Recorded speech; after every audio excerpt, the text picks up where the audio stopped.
Allez, une nouvelle vidéo donc de ce LG Optimus 2X. Donc on va le redéverrouiller. Hop, voilà. Alors déjà, avant de passer effectivement au navigateur, internet et au GPS, j'ai oublié de vous présenter un élément quand même important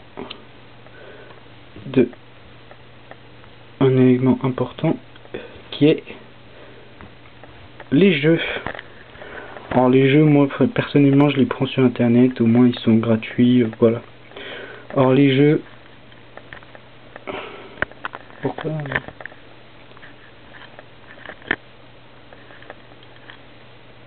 voilà. Donc les jeux, donc vous pouvez voir, j'ai les 3 Angry Birds, donc normal, Rio et l'Angry Birds saison. J'ai Doodle Jump Deluxe, donc avec plusieurs maps, Akinator, où il vous pose des questions pour deviner votre personnage, le personnage auquel vous pensez. Fruit Ninja, donc l'application célèbre où vous coupez les fruits.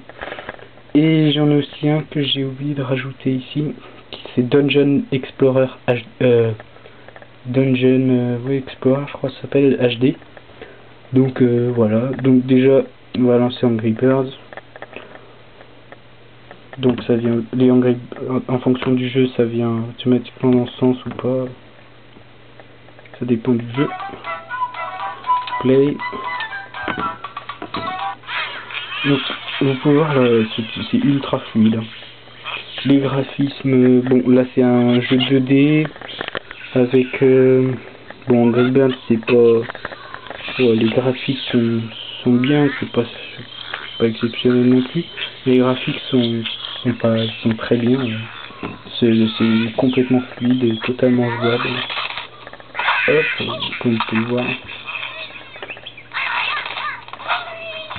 Toutes les fonctionnalités d'Angry Birds normal, ultra fluide. Le processeur double cœur est vraiment efficace. Donc les autres Angry Birds, bah, c'est pareil, ultra fluide. Hein. Doodle Jump, ben ça se joue pareil avec l'accéléromètre. Vous avez plusieurs maps. Je vais vous montrer vite fait. Hop, donc là je vais changer. Vous voyez, vous avez plusieurs maps.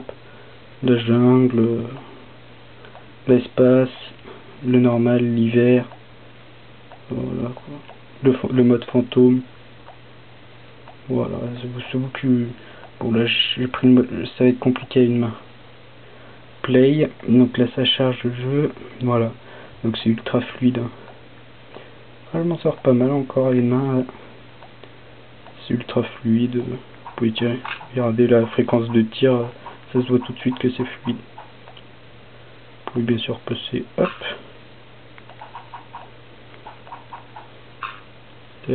Voilà, rien à dire. Le double cœur se sent énormément.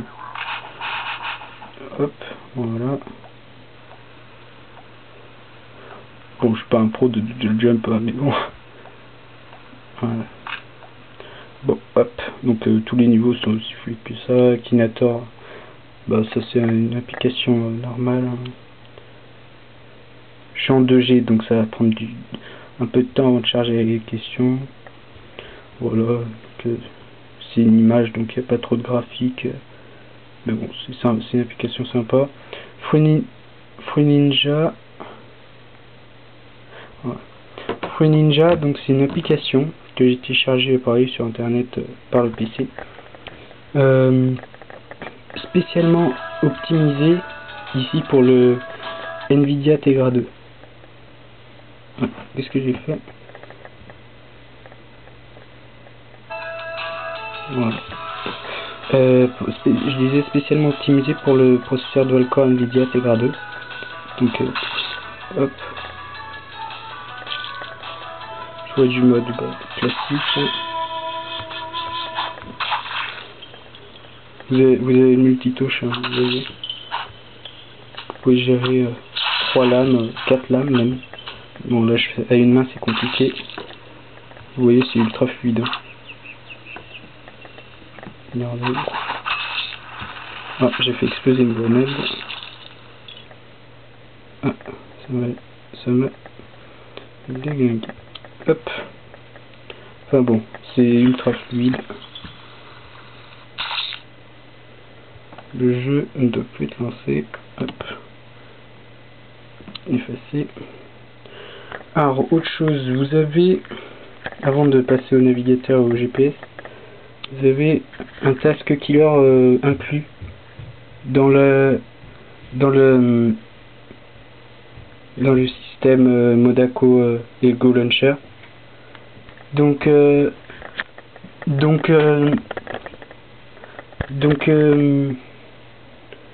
vous pouvez fermer les applications en cours, ce qui est pas mal. Voir l'historique des dernières applications ouvertes. Hop, voilà. Donc ça permet de gérer un peu toutes ces applis. Voilà. Ensuite, pour router, personnellement j'ai routé le téléphone avec Super One Click, un logiciel je l'ai routé sur le PC avec Super One Click.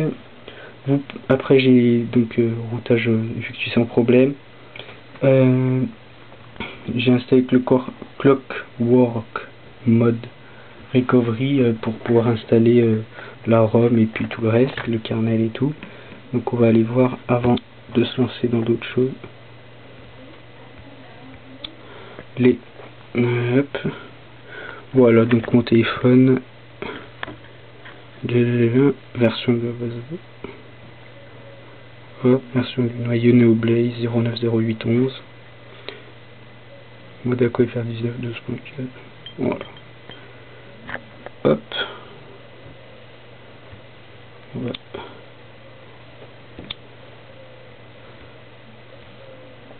Voilà.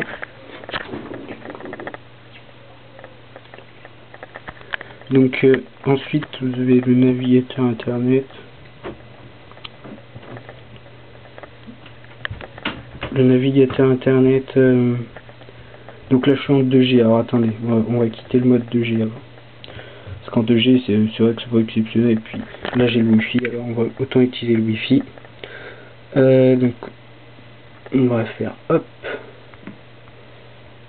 On va activer le Wi-Fi. Vous avez un petit lecteur Windows Media dans la excusez-moi, lecteur Windows, lecteur normal, lecteur de musique, accessible directement là. Voilà, c'est pas mal. Hop, le Wi-Fi est donc activé. On va donc aller jeter un coup d'œil au navigateur. On va recharger la page. Hop, actualiser. Voilà, donc ça charge. Donc c'est hyper rapide. Bon, on va aller tout de suite sur un site très lourd où il y a pas mal de flash. Voilà. Donc l'Express. Regardez le temps de. Bon là c'est la version mobile de l'Express. On va aller sur le site normal. Vous avez une navigation ultra fluide directement. Hop. Vous pouvez bien sûr basculer. Ça c'est un site pour mobile, donc je ne peux pas zoomer et dézoomer. Il est déjà optimisé pour le mobile, très lisible. Il n'y a pas besoin de zoomer et dézoomer. Donc accéder au site web normal de l'Express. Regardez le chargement. Donc déjà ça s'affiche hyper vite. Hop, voilà. Donc là on peut déjà naviguer bien sûr. Tant que c'est pas chargé, oui, ça saccade un petit peu, mais rien de bien grave. Et une fois qu'il a chargé, voilà, c'est fini. Hop, vous avez la navigation internet.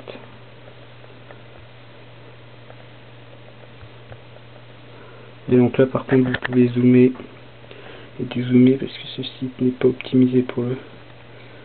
Donc ça rend le texte un peu lisible. Vous pouvez zoomer hyper près hein, tout en gardant la fluidité. Il lit le flash. Alors on va tout de suite le voir. On a sur par exemple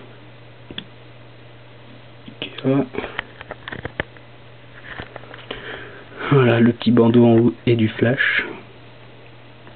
donc ça charge le flash et ça le lance tout de suite. Bon là c'est pas une vidéo, c'est de la publicité, hein. Mais juste pour vous montrer que ça ne saccade, le flash se lit très bien et qu'il n'y a aucune saccade au niveau du flash. Que ça soit, j'ai même testé avec des vidéos en flash sur les sites, il n'y a aucun problème, la vidéo, même avec plusieurs vidéos flash sur le site, ça s'affiche tout à fait correctement. La navigation est très rapide, là je suis en Wi-Fi, je pourrais même être en 3G. La 3G sachant qu'elle est plus rapide, enfin chez moi elle est plus rapide que mon Wi-Fi actuel. Voilà. Donc voilà, le navigateur sympa, vous pouvez voilà, vous pouvez l'ajouter en favori, rechercher sur la page, sélectionner du texte aussi, paramètres, la taille de la police, le zoom par défaut, oui, hop, bloquer les pubs, charger les images, le mode paysage, activer les plugins, donc c'est le flash, JavaScript, on va l'activer, hop, choisir votre page d'accueil, la mémoire, voilà, pas mal de, il y a tout plein de possibilités. Donc ça c'est toutes les applis que j'ai téléchargées depuis l'Android Market. Toutes ces applis là sont gratuites, hein. Donc voilà, elles utilisent internet pour voilà. Après, donc dernière chose, je me suis penché un peu sur le GPS du mobile. Celui par défaut, elle est pas mal. Bon, j'ai quand même aussi, ah oui, bah là, vu que ça m'a fait ça, j'en profite.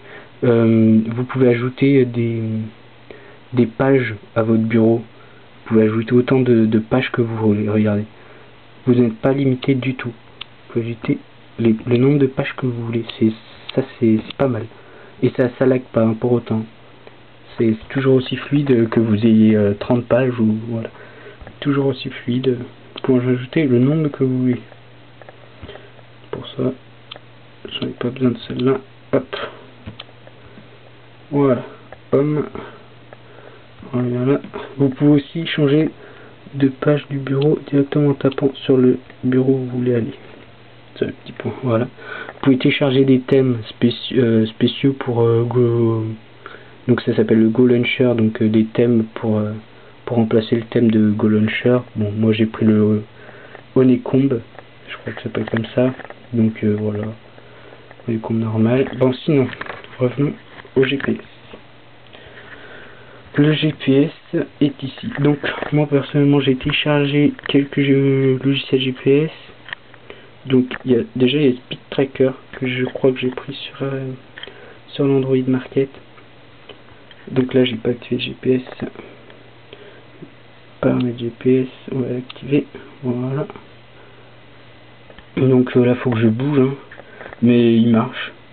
Ça vous met le kilomètre à laquelle vous roulez, ou vous marchez ou courez, comme vous voulez.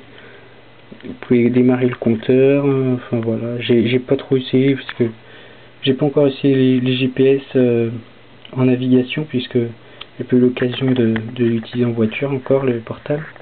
Sinon, GPS statut, latitude, adresse, voilà, pas mal de choses. Vous avez navigation. Donc vous énoncez, il y a une recherche vocale aussi inclus. Donc vous pouvez aussi dicter les SMS que vous voulez envoyer, vous pouvez les dicter par le micro et ça écrit les SMS. Bon, la précision est plus ou moins au rendez-vous, mais bon, c'est toujours ça. Voilà. Vous avez donc la célèbre application Map, classique. J'ai téléchargé aussi le logiciel GPS Sigic, mais surtout le logiciel GPS Copilot Live Ultimate. C'est la version 8, je sais plus quoi. Donc franchement, enfin j'ai pas eu, comme je vous disais, j'ai pas eu trop le temps d'utiliser et en navigation, mais il promet. Voilà, donc sincèrement je l'ai téléchargé aussi sur internet, parce que sinon c'est les logiciels GPS comme ça coûtent vachement cher. Donc je l'ai pas trop testé, mais il m'a l'air vraiment il a l'air de fixer vraiment rapidement, de montrer la position actuelle rapidement. Vous pouvez choisir la destination. Donc là c'est le mode où j'ai tout débloqué, hein. Si vous voulez plus d'informations, vous m'envoyez un message sur YouTube. Voilà. Donc je peux aller choisir une destination, paramètres, mode. Voilà, ça fait pas longtemps que j'ai le téléphone, et surtout ça fait pas longtemps que j'ai installé Copilot Live 8. Donc je peux pas trop, j'ai pas trop encore exploré toutes les possibilités. Et comme vous voyez, donc là je suppose qu'il est possible, donc il m'a localisé, hein. Il m'a localisé. Je suppose que il doit y avoir la possibilité de, je sais pas, j'ai dézoomé un petit peu. Paysage, mode de voyage, tourner les cartes. Voilà, bon. Il y a la possibilité de régler. Là, ça revient automatiquement à ma position. Et sinon, oui, ça a l'air pas mal. Le fixe GPS, c'est bon, ça change selon les logiciels, mais ouais, faut aller plutôt rapide. GPS, voilà. Donc là, j'ai la navigation vocale avec. Puis ouais, voilà. Que dire d'autre? Donc il y a pas mal de paramètres disponibles encore dans l'application Copilot. Voilà. Vue de conduite, paramètres, itinéraire, son, langue voix, rétroéclairage, mode jour-nuit, reproduction du tracé GPS. C'est quoi ça? Envoyer. Ah ouais, mais là vu que j'ai pas encore utilisé, je me suis pas encore déplacé, je peux pas. GPS, voilà, donc le petit icône qui dit que je suis bien connecté au GPS, au satellite GPS. Voilà, c'est très sympathique comme application. Et puis voilà, hop, on va revenir au home. Donc sinon, donc on va aller effacer, on va vérifier que hop, c'est pas là. Donc la navigation toujours fluide, hein. Sans vidéo historique, ok. Bon, ça je le fais, mais bon, c'est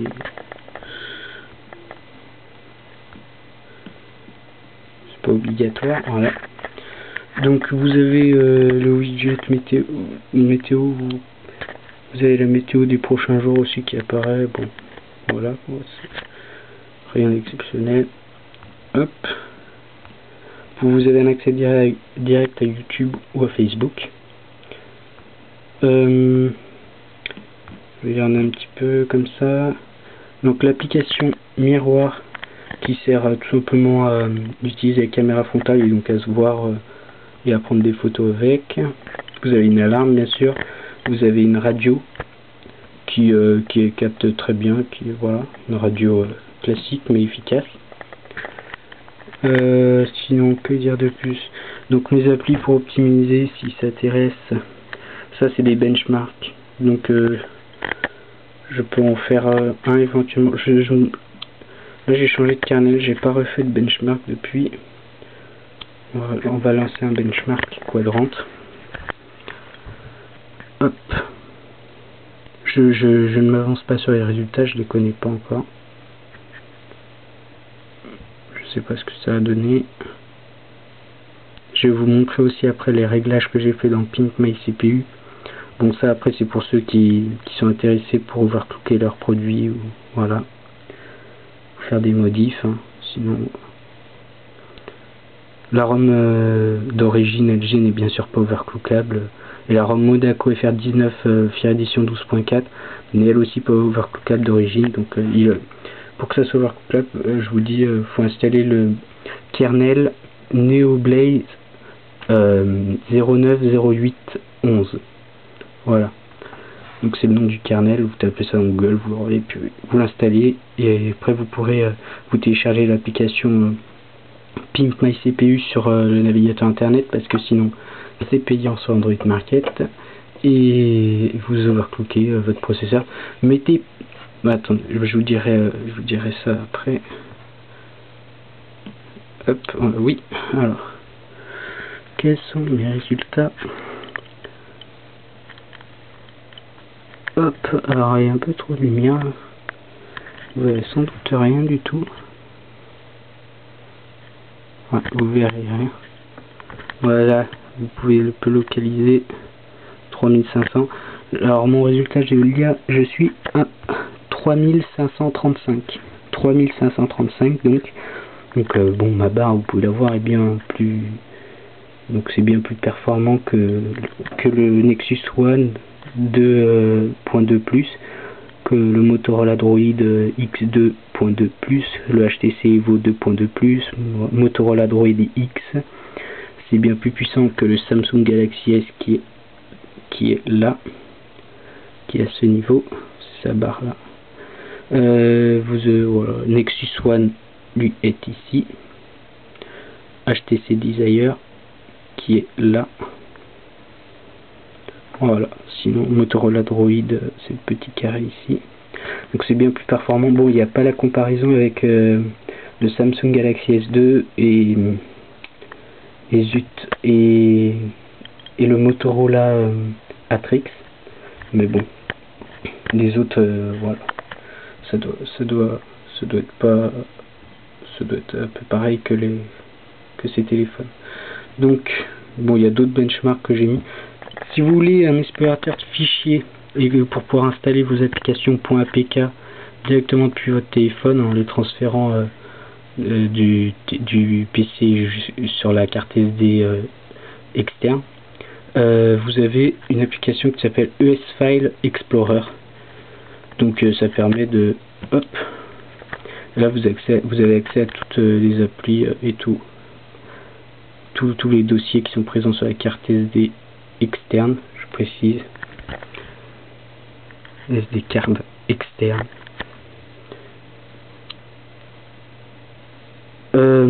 Attendez, non, excusez-moi, c'est sur la carte SD, oh, je sais plus, une des cartes SD, là où il y en a qu'une où il y a le dossier SPK qui apparaît sur votre ordinateur de toute façon, donc vous pourrez pas vous tromper. Donc voilà, je suis dans le dossier APK et vous pouvez installer vos applis mises depuis le PC jusqu'ici directement à partir de là. Donc bien sûr, avant tout Flash, il faut bien sûr router son mobile. Donc comme je l'ai dit, je l'ai fait avec Super One Click par le PC. Mais sachez que quoi que vous fassiez, faites toujours un backup de votre, donc une sauvegarde de votre ROM d'origine LG que vous pouvez faire après avoir routé votre téléphone. Vous installez bien sûr Clockwork Mode Recovery. Donc vous avez plein de tutos sur internet. Mais avant de flasher, donc vous lancez le Clockwork, vous lancez votre téléphone en Clockwork Mode Recovery. Là vous avez un menu qui va s'afficher. Donc vous verrez comment le lancer. Il faut faire une manip avec, faut rester appuyé sur le bouton volume inférieur, donc lui, et rester appuyé sur le bouton reset, sur le bouton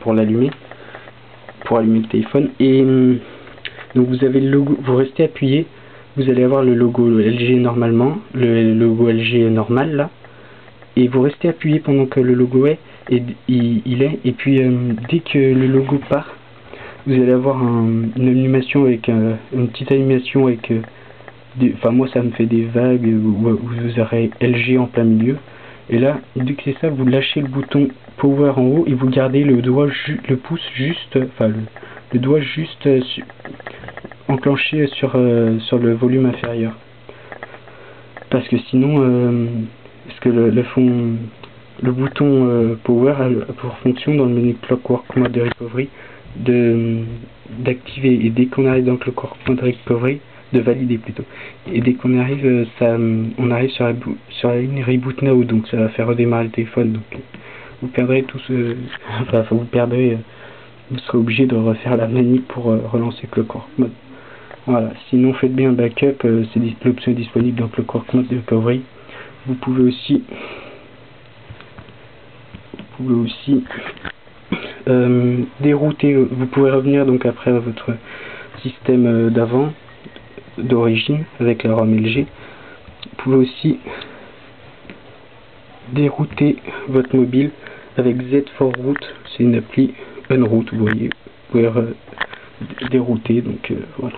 Il faut savoir qu'on perd les garanties sur route. Au revoir.